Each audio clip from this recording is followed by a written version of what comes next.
Welcome. We are excited to be here at Texas Oral History Association's virtual conference today. We are talking about college live mascots at the Sugar Bowl, and not always sweet.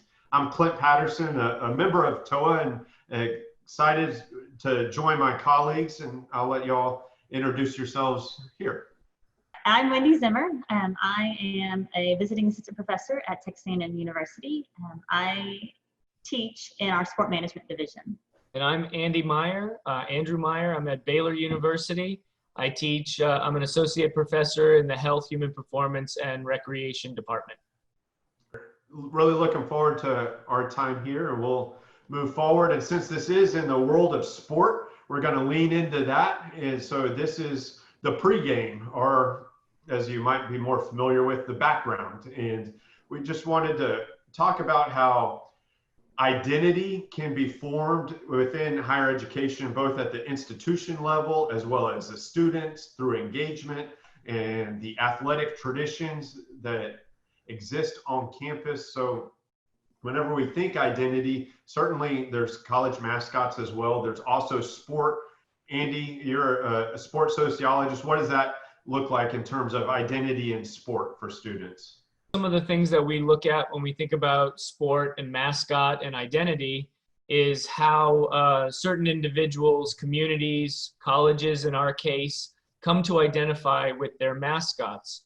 A mascot usually is adopted in some sort of way that might reflect the image the institution wishes to put out, the location of where the institution is or the community. And so when we talk about sport and the development of these mascots, we're looking at how those mascots really encapsulate the identity of what the university wants to be or who the university wants to be seen as. And Wendi, they're communicated a lot of different ways.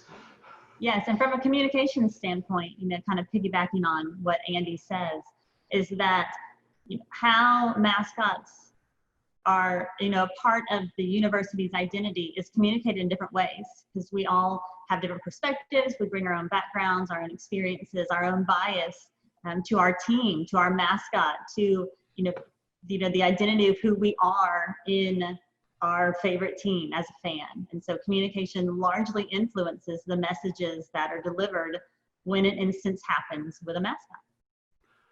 And for the college mascots, within that community, there's certainly the just a brand image. And so these are graphics, these are people in costumes, these are designs on football helmets and on the fields and clothing. But then also within that, there's a subgroup community of college live mascots. So these are real life animals. Some exist on campus, some exist elsewhere, and then the university ambassadors from that. But this is a community within the college mascots.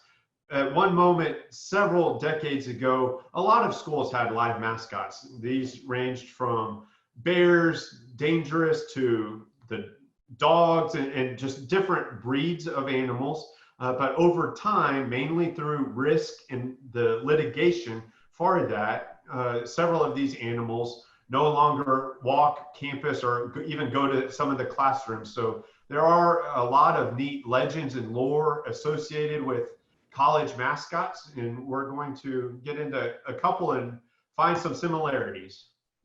So the first instance that we're going to look at happened on January 1st, 2019 at the 2019 Sugar Bowl in New Orleans. The two teams that were competing in that game were the University of Georgia against the University of Texas. There were about 71,000 attendees to that game, and each of those schools earned $40 million for each of their programs just by being invited to the Sugar Bowl. University of Georgia brought their live mascot, UGA, and the University of Texas brought their live mascot, Bevo. And so in 2019, there was an incident during the game that was caught on film or caught on live TV that we're going to show you right now.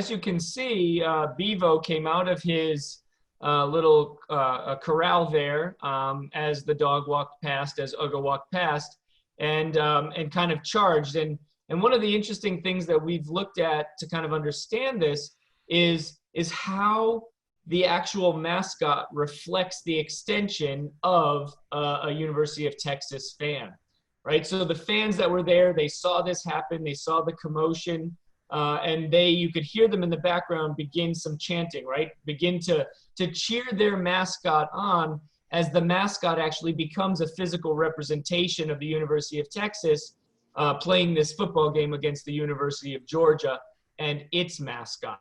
But you can kind of see how the crowd reacts to this off the field sort of interaction between the two mascots as a precursor to the football game that was about to occur between the two teams. Now, no official statement was released from either institution.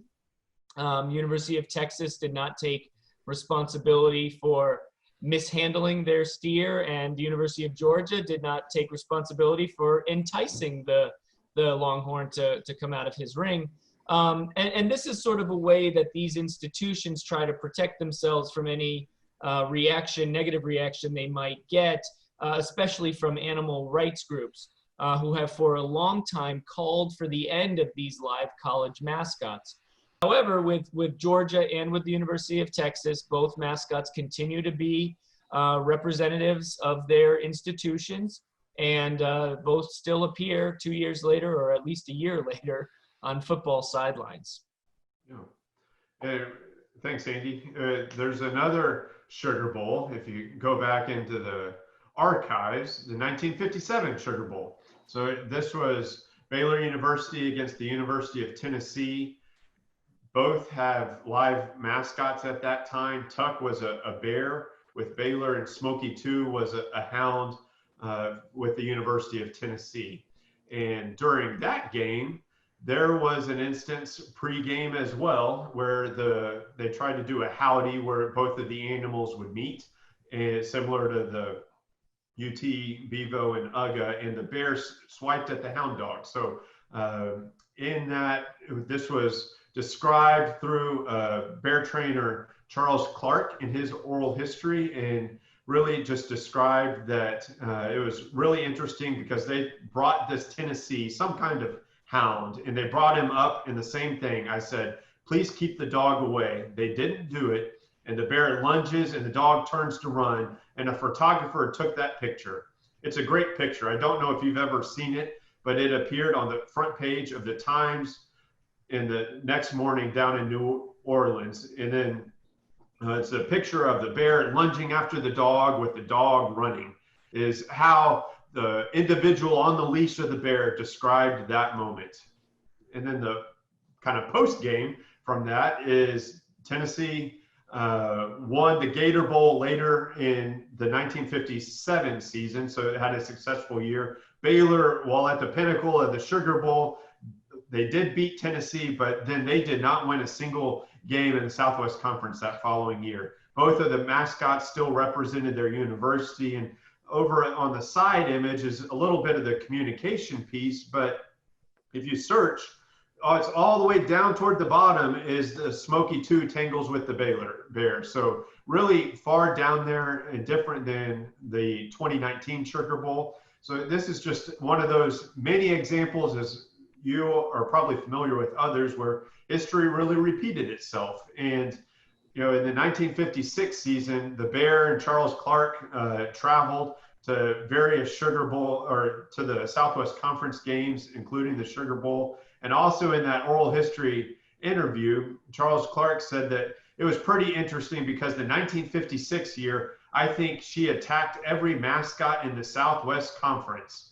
And during the interview, I asked him, you were probably holding her on leash, right? And to which Mr. Clark just responded, probably not too tight. So again, history repeated itself from the games involved with Tuck on the mascot. And then 2019, a very similar occurrence occurred to 1957. So if we look at this from a communication standpoint, obviously both moments were captured in history, just differently. The historical events as Clint and Andy just explained, repeated itself. Whether the link to those had ever been seen, we didn't find it in our research. This is new. This is not something that when the 2019 Sugar Bowl incident occurred, everyone was like, oh my gosh, it's a repeat of what happened. You know, this was not something that came up in the communication after that event. But communication has changed so drastically between the 1957 Sugar Bowl and the 2019 Sugar Bowl. Both instances were captured and communicated through image and text, but the differences in those communications are still very prevalent. So if you think about the oral history Clint just mentioned, to date, there is no oral history of the 2019 event. Now, that doesn't mean it won't come. It doesn't mean that the next couple of years there will be interviews with the handler of Vivo, or there will be interviews with, you know, Uga's fan base that were around him at that time. But to date, there is no oral history surrounding the 2019 event. What we do know is the communication methods of the 1957 Sugar Bowl was that next day newspaper picture that you just saw.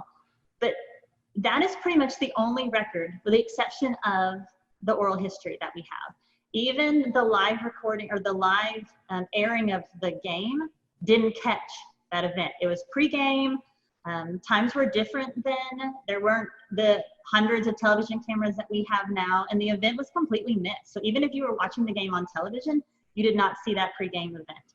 And then we fast forward to 2019, where everybody captured that event, it seemed. Everyone had their cell phones out. Everybody was tweeting about it or putting it on social media. And the only limits at that point to the reach of that what became viral, that viral event, was truly the bandwidth of the stadium at that point. The difference is the communication really changed the reach of history, or the reach of how information is documented. And so I wanted to show you just a little bit of that reach that I was talking about in 2019.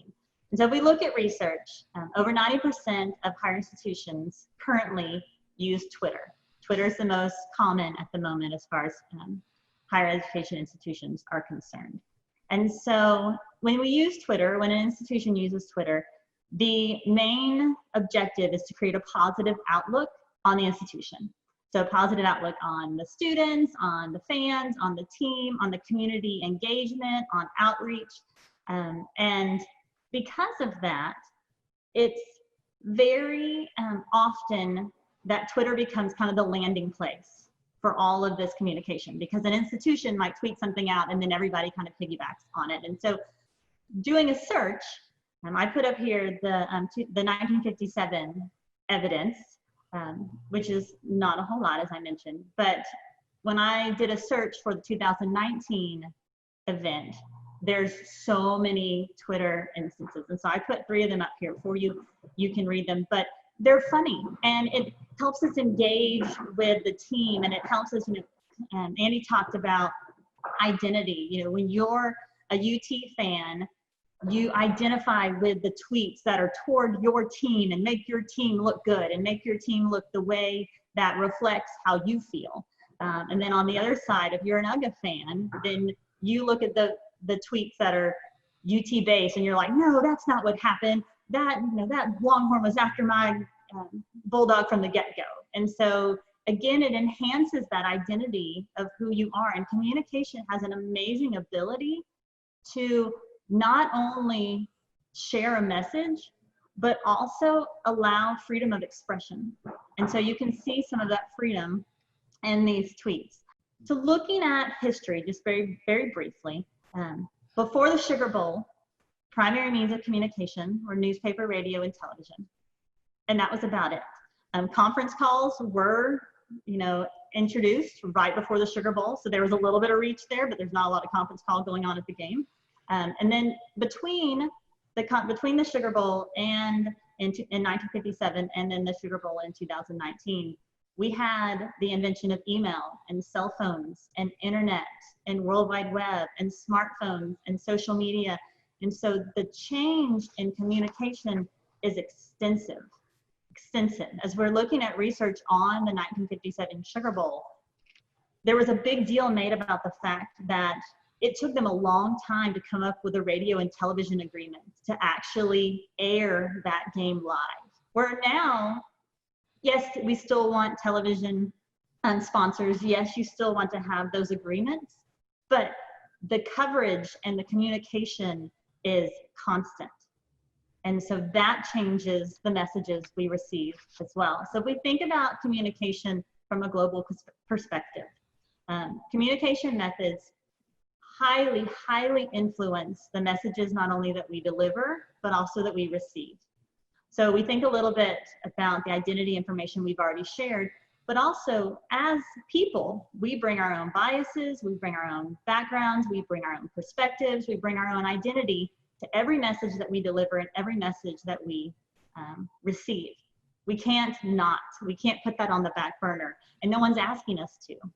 But because of that, as communication technology grows and enhances, so much of that reach, then we have to think about what is the message that we're sending and what is the message that we're receiving and what do we want those messages to be.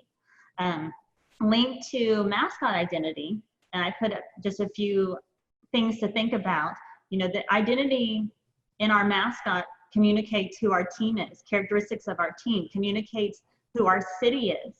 You know, our city rallies around our teams and rallies around the mascots. It also communicates characteristics of the university. And so in the last couple of years, we've seen some controversy behind mascots, not just live mascots, but mascots in general. And that's because that mascot communicates so much more than just a figure. And as I mentioned, because of our biases and because of our perspectives, it's important to note that when you receive a message or when we see how these events are communicated, that we focus on not only who is the audience that the message is intended for, but also who is the author.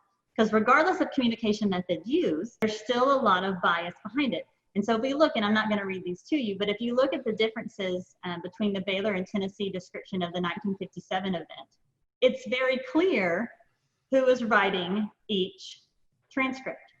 Baylor is basically saying Judge was introduced, and they use that in quotes, which I find funny because they're saying like really, but not really. And then the trainer held on for dear life, and you know, Smokey barked and lunged, and it's this, they're creating this scene for you where obviously it was not the bear's fault. It was obviously the dog's fault.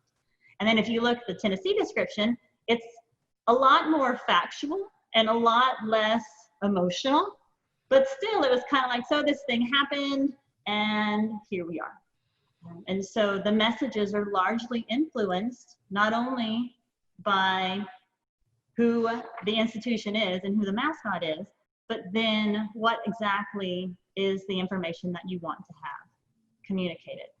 Certainly. So the sport, the institutional identity, we talked about that for Tennessee and for the Baylor Bear. A lot of these mascots were generated by the students. So there's an affinity that the students for decades and sometimes almost a century have had with those, but really it's the lived experience that we have through Charles Clark's oral history transcript that we have a perspective that is really unmatched describing that incident during the game. But then we can also compare that to the 2019. So really trying to help oral history not just become forgotten, not a piece in the archives, be it audio or the transcript, but really these are very similar occurrences that maybe there's something that institutions can learn from them as well. And just a neat piece, you know, this is about sport, and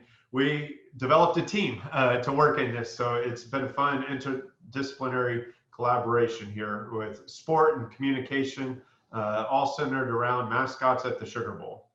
Kind of lastly, from a communication standpoint, not just the type of communication, it's also the quality of communication and the availability of communication. As I mentioned before, we don't have oral history on the 2019 event yet, but I hope we do. We need that communication to have, you know, actual evidence, actual data from people who were there, not just cut it on camera, but have the multiple perspectives of people who were boots on the ground and saw the incident happen, because that's truly when the most accurate communication of the event will occur. So here we have our references. And then we just thank you very much for joining us today. We have loved this research and loved the aspect of oral history that was brought to this research. And so we thank you for your time, and please let us know if you have any questions.